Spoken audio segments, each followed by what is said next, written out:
Ryan Reynolds here for, I guess, my 100th Mint commercial. No, don't. I mean, honestly, when I started this, I thought I only have to do like 4 of these. I mean, it's unlimited premium wireless for $15 a month. How are there still people paying 2 or 3 times that much? I'm sorry, I shouldn't be victim blaming here. Give it a try at mintmobile.com/save. Whenever you're ready. $45 upfront payment equivalent to $15 per month. New customers on first 3-month plan only. Taxes and fees extra. Speed slower above 40 gigabytes. See details. What do they do? They go, Now, what's weird about it is that they go, I'm just unwrapping this piece of paper now. And people go, it's making me tingle.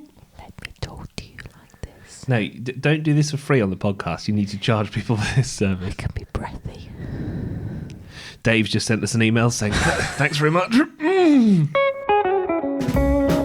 Last time on the Work-Wife Balance podcast, it all kicked off. You said, I've eaten all the chocolate and all the cheese and all the crisps. And I went, why have you done that? You go, because I'm on a healthy diet tomorrow. You have signed us up for a 10-kilometre run. This is part of the New Year's resolution. I'm never doing that again. What a waste of a day. Can anyone carry me? Right, get on with it.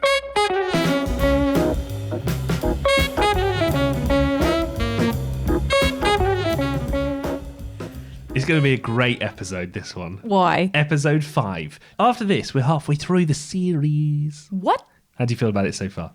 No, I feel shattered. Yeah. After our run, I feel a little bit depleted. I think that's the right word, depleted, because we still haven't got our freaking medal. Right. So we Here we go. we did. Now you're gearing up now. You're winding So we up did now. the 10K. We Yeah. completed it. Thanks for the nice messages, by the way. Weren't expecting so many. First of all, we get there and there's a load of lycra wankers. I've never seen so many. I mean, I suppose it goes with the territory. So many people wearing luminous lycra, jogging bottoms. Now, what was weird, though, was that they all had these like luminous things, like a big jacket. And then just before the race, they took it all off and they were wearing more luminous stuff underneath, but just a Yeah, bit but why? smaller. Why do people with a big talent wear We such tight lycra? Because you can see everything. Oh, you mean the package? Yeah, I don't want to see that Now, while I'm running. What I think is that they don't have a big package, but that they wear the lycra to make it seem like a big package. They must stuff something down there. The warm-up made us feel intimidated, didn't it? Well, we rock up with like hoodie, I'm holding a sunglasses. a latte. We look like we're hungover to hell. When in fact we'd actually just worked a night shift before. Yeah, exactly. Loads of people were taking it ultra serious, but then we find out why. Because every other right can actually run 10K. Yeah. We can't. I love the fact that on the last episode, before we knew we were going to finish the run, we said the only thing that's going to make us do it is the fact that we get a medal at the end. So you waited slightly for me so we could finish at the same time. No, I was a good wife and waited about a metre away from the finish line, and I held out my hand and I said, come on, you Darling, can do hold my it. hand. And then you grabbed my hand, thrusted yourself forward and beat me. I got an email. Let's just look at the official statistics from Run Nation as they're sent through. Results are available here. Dear Chris, it says, well done to everyone who took part in the Epping Forest Trail 10K. You were so slow, we didn't have a medal for you. Now I'm scrolling down and then on to page 2. Oh, yeah. And then down. So 96 people ran this race. Where did we come? We came 91st and 92nd. It says here, right, if you look at it, that you did it in 1 hour, 12 minutes and Don't read out 13 the seconds. result. Wait. No, By the it's very way, important. can No, I it's just important. say it was muddy? I did it in 1 hour, 12 minutes and 12 seconds. So technically, I beat you. No, because According to that- I waited for you. I waited for you a metre from the line and held out my hand to help you cross the finish line. So you can't now say you beat me. I'm just going on what the statistics say I in would have front of been me. at least 10 seconds ahead of you if I hadn't have stopped. That's the last time I wait for you. You're on your own. Someone here called Georgina Dick. We've had a few messages about our epic running since the last episode, because obviously that's how we finished episode 4. Clive G on Twitter says, you're mad, but well done nonetheless. Don't understand this message because it's from Bob and it says, well done, Leigh, you're a superstar young lady. But I don't understand why I'm not really mentioned. Because you in got the cramp and I didn't. Yeah, but he doesn't I know was a that. superstar and you're not. We've had a message here as well, Paul Brooks, who is a runner. Okay. And last time you said, what happens if you are slower than your predicted time? Like if you say you're going to do it in an hour and you're slow. Oh, yeah. He says if you take longer than an hour, then a sweeping lorry comes and throws you in the back. Sorry, love. Brutal. Sorry, love, you too That's slow. absolutely brutal. But he says, but seriously, he went online to check our results for us. Paul, you have too much time, mate. And he says, I'm impressed that you both suppressed your competitive instincts and crossed the line together. That's very sweet. Except that I won. Don't worry, Paul. No, don't worry, Paul. That won't be happening again, I'll tell you that. So are we going to do another one? That's my question. Yeah, but I'm not going to wait for you this time. Oh, so you're just going to set off? That's it. Game on, my friend. And how soon are we going to be doing another Oh, one? I'm already looking. Are you? Yeah. Oh, I need to give it at least 6 months. Yeah. My legs still hurt. You should have seen him the next day. Literally, you were like, I don't have many baths, do I? But was like, I can't move. No, you said I'm done for exercise for the month. Okay. Yeah, that Peloton hasn't been used in a while. That'll do, pig. That'll do.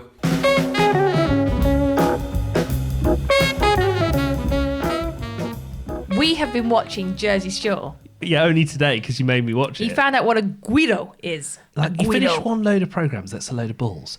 And then there's another one. Okay, so Guido is like a stacked Italian. Muscles everywhere. Yeah. Muscles like popping out of his eye. Popping fresh. Yeah. Yeah. So I said to you today on the phone, you ever bench pressed? And what did you say? What does that mean? No, you said, how much have you bench pressed? You don't even know what bench pressing is. Why do I need to do that in a radio career? But maybe we need to start this needs to become a priority. What, bench pressing? No, just getting fit. Yeah, we tried already. We did a run. My foot, No. foot hurts now. I can't do any more. I'm done. All right, we'll just have the dad bod instead. Dad bods it in. You tend to groom yourself. I had a 10-minute haircut the other day. What? 10 minutes? No, you didn't. That's it. Actually, How long, 10 minutes. How long is your haircut? So if you're having a standard job being What, a done, cut on and your- colour? whatever that is, Right. what are you having done? So you I'll have a blow dry if I'm going to work after. cut, colour, blow dry. How much are you looking at paying for a colour cut, blow dry? More than 50 quid? Yeah. More than 70 quid? Yeah. Right, men's haircut, 16 quid, and that's an expensive one. This one was in and out in 10 minutes. Genuinely 10 minutes. So what happened was I booked in at 2 o'clock and they went, absolutely fine. Do you normally just walk in? Yeah, I normally walk in, but this place... Oi, geezer, cut me hair. And the last time they went, sorry, you haven't got any space. So this time I booked. I was ready for that. Haven't got any space. I've seen in these barber shops, they've literally got a bench. If you don't fit on the bench, sorry, mate, you're Yeah, out. yeah. There's like 4 men cramped on the bench, like, Always, "Oh." always, all on their phone, and there's Yeah. never any phone signal in there. Yeah. So you're always like looking at old videos that you've got, thinking, "Come on, hurry up!" I walked straight in, and they said, "You're going to be seen by Ben."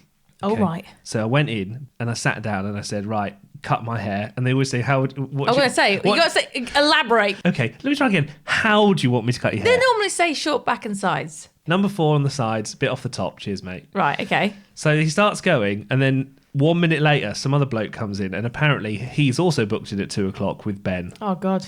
So it all gets a bit Dilemma. awkward. But he started me, you see, Right.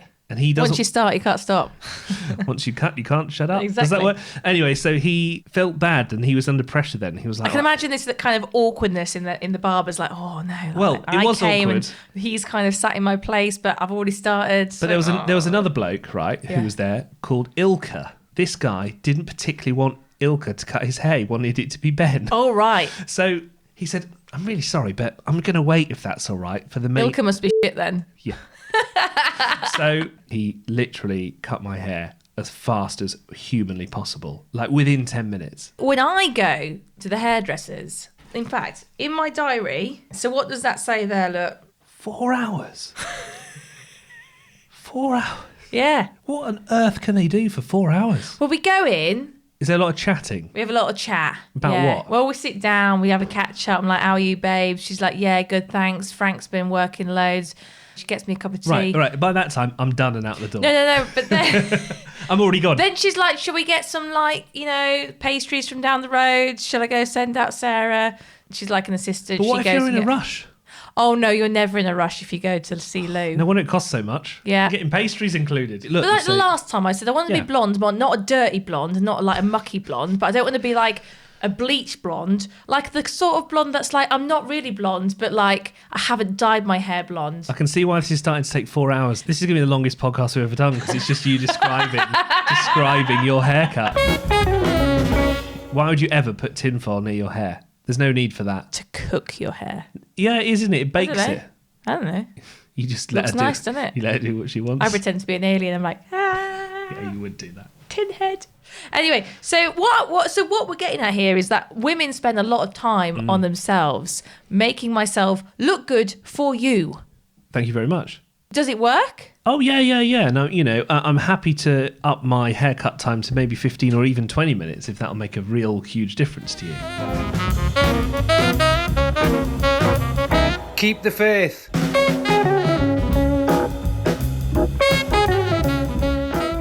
Talking of looking good. This is what I have to put up with, okay? So I sometimes look at like women when they're reporting or presenting and I think, oh, I like that outfit. Oh, I like her makeup. Yeah. Oh, I don't like that hairstyle. Fair And enough. what I'll do is I'll take a picture and send it to Chris and go, do you think I'd suit it? Yeah, of course. But I'm good. Yeah, I you're reply. good. You're good. Honestly. So this, I'm not going to name any names, but this one presenter I thought looked cracking. So I sent a picture to Chris and said, do you think I would suit this style, what she's wearing, her makeup? And what did you say? I said she looks like our cushions downstairs. She looks like our pillowcase. Yeah, but I can tell that I like the pillowcases because they're downstairs on the sofa. I'm asking you what you think, how she looks. Would it suit me? Why don't you just try on one of the pillowcases and then No. you'll know? It's easy. You don't have to buy that jacket. Just try on a pillowcase. I showed my mum the other day. I showed my mum the dresses that I wear at Look East. Right. Okay. And I think she liked probably 4 out of 10. She doesn't like your yellow one. which No, is she doesn't like the yellow best one. No, she says I look like a pineapple. Well, it's a good thing she's not your stylist. I haven't got a stylist. You got me, love. Oh, yeah. What have you done then? I've pulled my headphones out. Why? Because I've had one Cosmo too many, probably. You got a bit excited, didn't you? No. Was it not? That's it. You're back in the game. Back in the game, baby. Chronic migraine is 15 or more headache days a month, each lasting 4 hours or more. Botox, onabotulinum toxin A, prevents headaches in adults with chronic migraine. It's not for adults with migraine with 14 or fewer headache days a month. It prevents, on average, 8 to 9 headache days a month versus 6 to 7 for placebo. Prescription Botox is injected by your doctor. Effects of Botox may spread hours to weeks after injection, causing serious symptoms. Alert your doctor right away, as difficulty swallowing, speaking, breathing, eye problems, or muscle weakness can be signs of a life-threatening condition. Patients with these conditions before injection are at highest risk. Side effects may include allergic reactions, neck and injection site pain, fatigue, and headache. Allergic reactions can include rash, welts, asthma symptoms, and dizziness. Don't receive Botox if there's a skin infection. Tell your doctor your medical history, muscle or nerve conditions, including ALS, Lou Gehrig's disease, myasthenia gravis or Lambert-Eaton syndrome, and medications, including botulinum toxins, as these may increase the risk of serious side effects. Ask your doctor and visit BotoxChronicMigraine.com or call 1-800-44-BOTOX to learn more. So what's going on with the fence gate? Right? Well- It was grey, then brown, then grey again. Because I changed my mind twice. Yeah. Yeah. So it took a long time to paint the fence, but it looks decent. Yeah. Looking out the window. That's the best. That is fence prime. That's like the original fence. All fences are descended from. That's like the perfect. If you had to draw a picture of a fence, All right, you're going a bit overboard. You draw now. that fence there. That's how good it is. So basically, I meant that one. We've got to a point in our new house where I can imagine most people in their new houses think, I'm almost there. Most people I'm think that almost after there. about a week, they're like, I'm done. When you look at your list, you think, yeah, I can live with that. I can live with that. Yeah, I can live with that. We're nearly there. The house is nearly there. Bearing that in mind, we get a text from our next door neighbour Today. Hi, Lee. Oh, it's never good when it starts off with that. Hope you don't mind, Oh, but I do mind. but we're going to have our fence painted today and tomorrow. Some of the brown paint might leak through. Hope you've got a spare pot of paint ready, just in case. Oh, do you know what? We did have some spare paint and you made me throw it away. You know when you have a minor meltdown and you think, Yeah. I thought the fence was done. So she doesn't know this. I might have had a bath today. What if she listens to this? She's not going to listen to this. I heard her talking to a painter. Yeah, because they're not painting it. They're getting someone yeah. By the way, she's getting someone to do it. She's paying someone. I would have done it. Pay me. I need the money. You're in the bath, mate. You ain't No, going near that I'll fence. do it. I need the money. And she said, bless her. She did say, please look after this side of the fence because our neighbours have a grey fence. And they ain't got no paint left. And they ain't got no paint left. So, and he was like, oh, yeah, it'll be fine. It won't go through the crisscross, you see, because the crisscross. Because the crisscross. Because the crisscross won't. I was like, yeah, bullshit. Like it will definitely pour through. Did you lean out the window and go, So Chris, this is Chris the thing. will be cross if you get it wrong. I paused my Real Housewives of New Jersey, of whatever it is, and I listened with intent and was like, is it going to spill through? So you watched him paint the fence? So I watched him for about half an hour. You watched him paint the dry fence. today, Yeah. that's what you're saying. Tell you what, it was bloody quick. He was like Speedy Gonzales. He was dabbing between those plants like nothing. He was like... So what tips have you got for me and you next time we paint the fence? Get someone else to do it. I'll get someone else to... In fact, I might text her and say, can we have the number of that man? So I want to know, right? I need Fence etiquette. I'm going to put this out there. You're right. Okay. I want to know as well. What is fence etiquette? So if you're living in a house or a flat or whatever you're living in, and you've got a fence round your garden and you've just painted it, but then your neighbours paint theirs and they ruin your fence, should they pay for your fence redoing? What I want to know is, sometimes, like we did, you can paint the very little top bit of the fence. Yeah, but you're not supposed to do that. No one paints the top of the Who fence. has the right of painting of the very... Nobody. You're not supposed to paint the top of the But fence. on the right side, we've done that. We've painted the top bit. I know we have. They haven't noticed yet. But what's the situation? That's why they're moving. Because of the fence. They're leaving because of fence. They're looking at that every day and they're going, well, I can't put up with that. So I think that's good. So what is fence etiquette? In fact, what is garden etiquette? We're talking about the same neighbours here. They have some beautiful plants in their garden, but sometimes it grows a bit too fucking tall and it kind of overhangs. Now, am I allowed to cut said hedge, or do I have to ask for permission? You know, in NFL, in American football, right? You're comparing gardening to NFL. Yeah. You know, to score in NFL, the ball has to cross the plane. Has to just cross the plane of the end zone, and that counts, right? Imagine the fence has like a line. You say that like I'm supposed to know. Yeah. All right. Imagine the fence has a line directly up in the sky. Anything that crosses the plane, just tiny little inch of it, cut it off. Yeah, but the thing is, I'm going to change her name for anonymity purposes, right? So we'll call her Sarah. Okay, so Sarah has said... The same name as our old annoying neighbour. Yeah, exactly. So Sarah has said, love, if it starts to hang over your fence, you can feel free to cut it. Right, you got carte blanche then. No, because they say that, but their eyes say something different. What, it's saying don't touch my... Yeah, it says do not touch my plant. Do not. I'd say, oh, sorry, but you did say I could cut it. Well, they don't know that I go around at like midnight and cut it anyway. I don't care, but I want to know, what is garden etiquette and fence etiquette? Gaza, tell them what it is. Fetiquette. Sends an email. workwifebalancepod@gmail.com.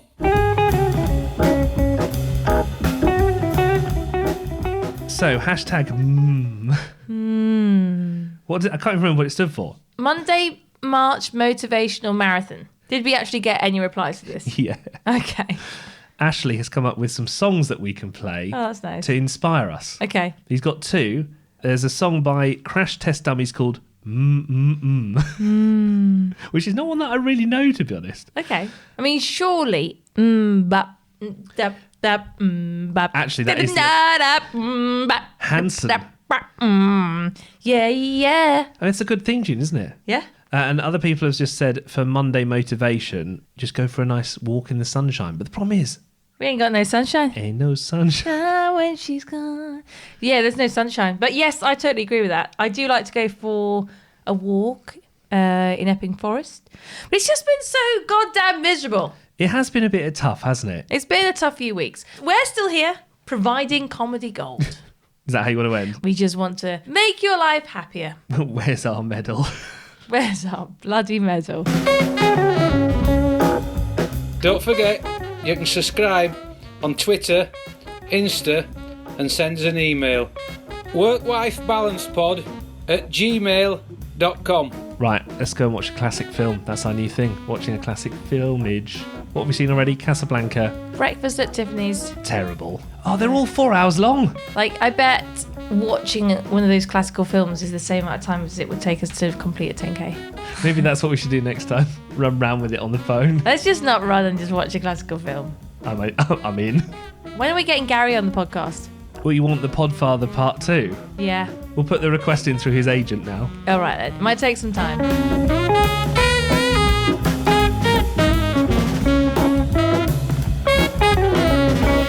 I've just got this envelope and I think I know what it is. It's my medal. It's my medal. And it looks like there isn't one for Chris. Maybe they forgot to send his. Oh, well. I'm going to hang it on the door for when he comes in. Just remind him that I did beat him. Are you tired of seeing your teen or young adult struggle on a path that clearly isn't the right fit? Is your teenager confused about which direction to take after high school? The future of work is changing rapidly, and our kids need to know all of the options available after high school so they're empowered to make the choice that is best for them. In each episode, we explore the latest trends that are shaping the opportunities of today and tomorrow. I'm your host, Betsy Jewell, and this is the High School Hamster Wheel Podcast.